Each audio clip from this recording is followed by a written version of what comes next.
नमस्कार दोस्तों, स्वागत है आपका हमारे चैनल अनादि पाठशाला पर। साथियों, यूपी ट्रिपल एससी के द्वारा बंद दरोगा के एग्ज़ाम का डेट की घोषणा कर दी गई है और इसमें बहुत कम समय बचा हुआ है, जिसको देखते हुए आज से हम लोग जो घटना चक्र की पर्यावरण एवं पारिस्थितिकी की जो है पूर्वावलोकन है, उसे हम लोग पूरा कवर करेंगे। टारगेट है 20 दिन का। हम लोग 20 अप्रैल तक किसी भी कीमत पर इस पूरे किताब को कवर करेंगे। यदि आपने इस पूरे किताब को पढ़ लिया तो आपको बंद दरोगा में सिलेक्शन होने से कोई नहीं रोक सकता है। आपका बंद दरोगा में चयन होना ही होना है, क्योंकि इसमें आईएएस, पीसीएस, एसएससी और विभिन्न स्टेट के जो पीसीएस होते हैं उनमें सब के सब प्रश्नों का संकलन दिया गया है। आयोग आप लोग देख लेना, यहीं से आपको 100% क्वेश्चन देखने को मिलेंगे। यदि आपने इस पूरे वीडियो को हमारे देख लिया तो आपका चयन 100% होगा। तो आइए आज से हम लोग वीडियो को स्टार्ट कर रहे हैं। आप लोग पूरा का पूरा वीडियो देखिएगा और यदि पीडीएफ प्राप्त करना चाहते हैं तो आप लोग कमेंट बॉक्स में बताइएगा, हम आपको पीडीएफ भी प्रोवाइड करेंगे। तो आइए वीडियो को स्टार्ट करते हैं। देखिए, पर्यावरण एवं सतत विकास। पृथ्वी पर पहले जानिए कि पर्यावरण किसे कहते हैं। पृथ्वी के चारों ओर जो जल है, पेड़ पौधे, वायु जो सब आपको दिखाई दे रहे हैं, उसी को हम लोग क्या बोलते हैं? सामूहिक रूप से पर्यावरण बोलते हैं। पर्यावरण के 3 घटक होते हैं, एक जैविक घटक, एक अजैविक घटक और एक सांस्कृतिक घटक। ये कितने घटक? जैविक, अजैविक और सांस्कृतिक घटक। यहाँ देखिए, पर्यावरण संरक्षण अधिनियम कितनी बार प्रश्न पूछा गया। आप लोग सोच नहीं सकते हैं कि पर्यावरण संरक्षण अधिनियम कब आया था। तो 1986 में आया था। पर्यावरण संरक्षण अधिनियम कब आया था? तो 1986 में आया था। यहाँ पर देखिए घटक दिया है, भौतिक या अजैविक, जैविक और सांस्कृतिक घटक। भौतिक घटक जिसमें जान ना हो, जैसे जल हो गया, वायु हो गया, स्थल हो गया, ये सब अजैविक या भौतिक घटक हैं। जबकि जैविक घटक जिसमें जान हो, यानी जो जीवित हो, जैसे पादप हो गए, जंतु हो गए, सूक्ष्म जीव हो गए, ये सब कैसे घटक हैं?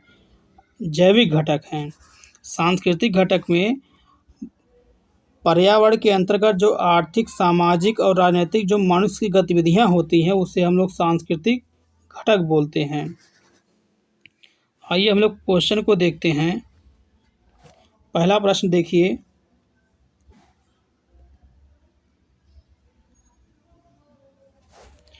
पर्यावरण से अभिप्राय। हमने बताया कि भूमि, जल, वायु, पेड़ पौधे आदि जो हमारे तरफ दिखते हैं उसे हम लोग पर्यावरण बोलते हैं। उन संपूर्ण दशाओं का योग जो व्यक्ति को एक समय बिंदु पर घेरे हुए होती है, ये भी सही है।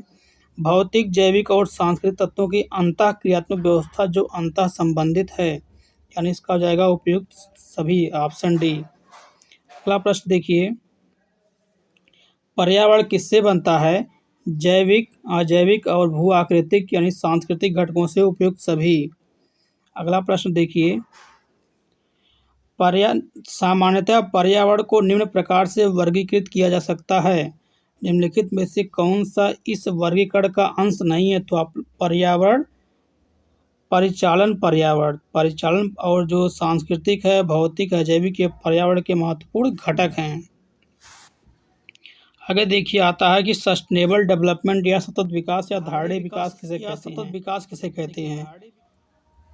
सस्टेनेबल डेवलपमेंट, जो हमारे पास प्राकृतिक संसाधन है, हम उसका उपयोग इस प्रकार करें ताकि वह संसाधन हमारे जो आने वाली पीढ़ियां हैं उनके लिए भी बचा रहे।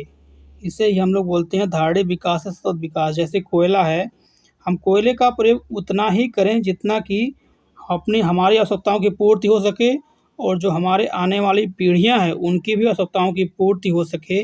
इसे ही हम लोग बोलते हैं धारणीय विकास।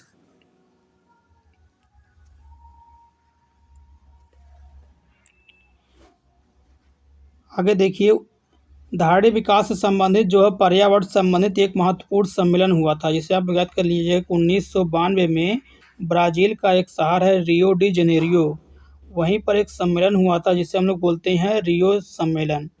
ये क्वेश्चन पूछा जा सकता है कि रियो सम्मेलन कब हुआ था? 1992 में हुआ था। पर्यावरण से संबंधित पहला पृथ्वी सम्मेलन 1992 में हुआ था। अगला प्रश्न देखिए,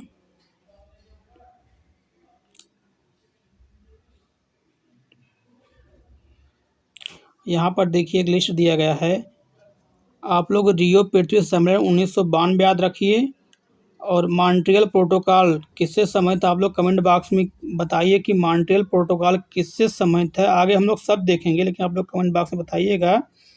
1989 यानी 1989 मॉन्ट्रियल प्रोटोकॉल लागू हुआ था। आप लोग कमेंट बॉक्स में बताइएगा। देखिए, प्रकृति में कार्बन चक्र और जल चक्र, यहाँ से 2-3 क्वेश्चन बनते हैं। हम लोग देखते हैं आगे क्वेश्चन क्या क्या पूछा गया है। देखिए, निम्नलिखित पर विचार कीजिए। प्रकाश संश्लेषण, शोषण, जैव पदार्थों का अपक्षय और ज्वालामुखी क्रियाएं। आप जानते हैं प्रकाश संश्लेषण के द्वारा पेड़ पौधे क्या बनाते हैं? अपना भोजन बनाते हैं। यानी कार्बन डाइऑक्साइड और जल मिलकर H2O मिलकर क्या बनते हैं? ग्लूकोज यानी C6H12O6 बनता है, और ऑक्सीजन हम लोग को जो मिलती है वो बनता है। यानी जब प्रकाश संश्लेषण क्रिया होती है तो उसमें कार्बन डाइऑक्साइड का प्रयोग होता है, ना कि निकलता है। एक क्वेश्चन पूछा गया, निम्नलिखित में से पृथ्वी के कार्बन चक्र में कार्बन डाइऑक्साइड जोड़ती यानी वायुमंडल में किन प्रक्रियाओं से कार्बन डाइऑक्साइड गैस निकलती है? श्वसन के माध्यम से हम निकालते हैं, ज्वालामुखी क्रिया के माध्यम से निकलती है, और जैव पदार्थों के अपक्षय के माध्यम से निकलता है। इसका आंसर हो जाएगा ऑप्शन सी। अगला प्रश्न देखिए, अधोलिखित में कौन सा पृथ्वी के कार्बन चक्र में कार्बन डाइऑक्साइड की मात्रा को नहीं बढ़ाता है? तो प्रकाश संश्लेषण की प्रक्रिया जो होती है वो पृथ्वी के कार्बन चक्र में कार्बन डाइऑक्साइड की मात्रा को नहीं बढ़ाती है। अगला क्वेश्चन बहुत ही इम्पोर्टेंट, आप लोग इसे रट लीजिएगा कि सौर विकिरण की सबसे अधिक महत्वपूर्ण भूमिका किसमें होती है? तो जल चक्र में होती है। किसमें होती है? जल चक्र में होती है। जल चक्र क्या होता है? आप लोग जानते हैं, जल होता है वाष्पीकरण के माध्यम से वायुमंडल में जाता है। जब वहाँ का टेम्परेचर कम होता है, ऊपर जैसे जब टेम्परेचर कम होता जाता है, पहले बढ़ेगा लेकिन फिर घटना शुरू हो जाता है, तो वहाँ पर जब संघनन की प्रक्रिया होती है उन्हीं के माध्यम से पुनः जल वर्षा के रूप में पृथ्वी पर प्राप्त होता है। और वर्षा के लिए महत्वपूर्ण घटक क्या होती है कि जो है आर्द्रता यानी ह्यूमिडिटी 100% होनी चाहिए, तभी वर्षा होगी। देखिए, वर्षा की मात्रा निर्भर करती है तो वायुमंडल में जो नमी है उसी पर निर्भर करती है। अगला क्वेश्चन वही है कि वर्षा की मात्रा निर्भर करती है वायुमंडल में नमी पर। अगला क्वेश्चन पूछा गया है कि कई प्रतिरोपित पौधे इसलिए नहीं बढ़ते हैं क्योंकि, प्रतिरोपित मतलब जो हम लोग लगाते हैं, क्योंकि जब पौधे हम लोग लगाते हैं उस दौरान जो है उसकी जो मूलरोम, अधिकांश मूलरोम क्या हो जाते हैं? नष्ट हो जाते हैं, इसीलिए वह सूख जाता है।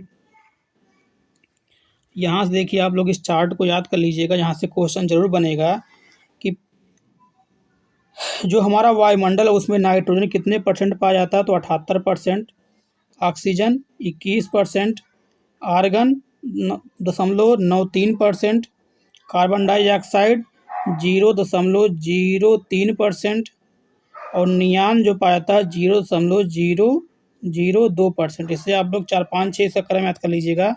पहले nitrogen, oxygen, argon, carbon dioxide और नियान। आगे देखिए, पृथ्वी के चारों जो गैसों का समूह से हम लोग वायुमंडल कह सकते हैं या पर्यावरण भी कह सकते हैं, तो वायुमंडल हम लोग बोलते हैं। वायु एक क्या है? वायु एक मिश्रण है। Option C. ऐसे क्वेश्चन जब PCS में पूछे जा सकते हैं तो आप लोग सोचिए कि वन दरोगा में 100% पूछा जा सकता है। अगला प्रश्न है, निम्नलिखित नोबेल गैसों में कौन सी वायु में नहीं पाई जाती है? तो ऑप्शन सी रेडान। रेडान एक रेडियो एक्टिव गैस है, नोबेल गैस है। ये वायुमंडल में नहीं पाई जाती है, नगण्य मात्रा में उपस्थित होती है। हवा में यानी शुष्क हवा में नाइट्रोजन की मात्रा 78% होती है। या ये भी पूछा जा सकता है कि वातावरण में सर्वाधिक किसका परसेंटेज? तो नाइट्रोजन का परसेंटेज है।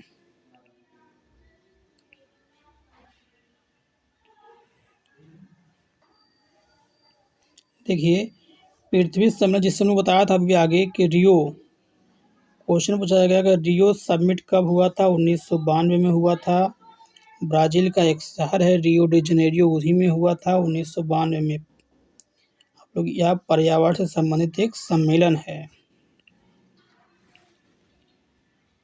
आगे देखिए क्वेश्चन पूछा गया कि पृथ्वी शिखर सम्मेलन का आयोजन कहाँ किया गया था? तो रियो में 1992 में पूछा गया है। रियो 20 मतलब समझ रहे हैं, रियो 1992 में हुआ था, उसी में 20 जोड़ देंगे, रियो 1992 तो 20 हो जाएगा, 2012 हो जाएगा। क्या हो जाएगा? 2012 में रियो डी जेनेरियो में एक सम्मेलन था जिसे हम लोग रियो 20 कह देते हैं। और रियो 5 मतलब 1992 प्लस 5 यानी 97। Option D. अगला प्रश्न देखिए, पहला पृथ्वी शिखर सम्मेलन कहाँ हुआ था? रियो डी जनेरियो में हुआ था। एमपीपीसीएस में क्वेश्चन पूछा गया है। देखिए पर्यावरण संबंधित एक महत्वपूर्ण एजेंसी या संस्थान है जिसे हम लोग बोलते हैं UNEP, United Nation Environment Programme. United Nation Environment Programme, इसे आप लोग इसका फुल फॉर्म याद कर लीजिएगा, यूनाइटेड नेशन इन्वायरमेंट प्रोग्राम। इसकी स्थापना 1972 में हुई थी और इसका हेडक्वार्टर स्थित है केन्या के नैरोबी में। कहाँ स्थित है? केन्या के नैरोबी शहर में। तो 3 क्वेश्चन यहाँ से याद रखिएगा। उसका full form United Nation Environment Programme, 1972 में स्थापना हुई थी और इसका मुख्यालय केन्या के नैरोबी में स्थित है। और विश्व मौसम विज्ञान संगठन, ये भी याद रखिएगा कि 1950 में इसका गठन हुआ था और इसका हेडक्वार्टर कहाँ स्थित है? तो जनेवा में स्थित है। विश्व मौसम विज्ञान संगठन का हेडक्वार्टर जनेवा में स्थित है।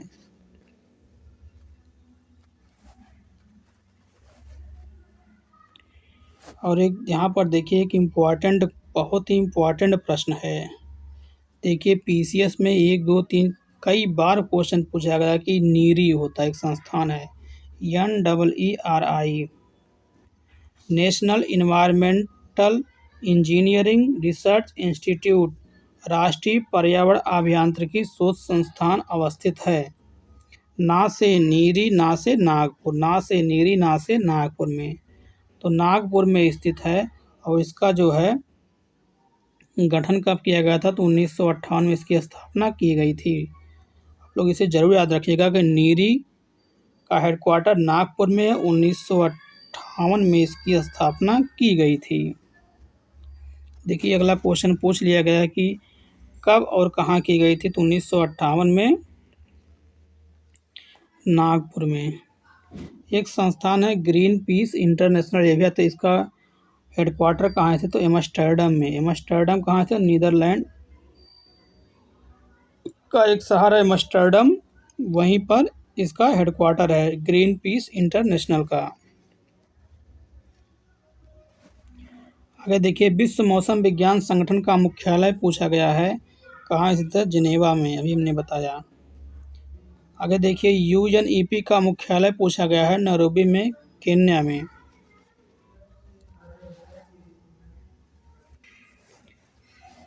यदि वीडियो पसंद आए तो आप लोग हमारे चैनल को सब्सक्राइब कीजिए, अपने दोस्तों के पास शेयर कीजिए।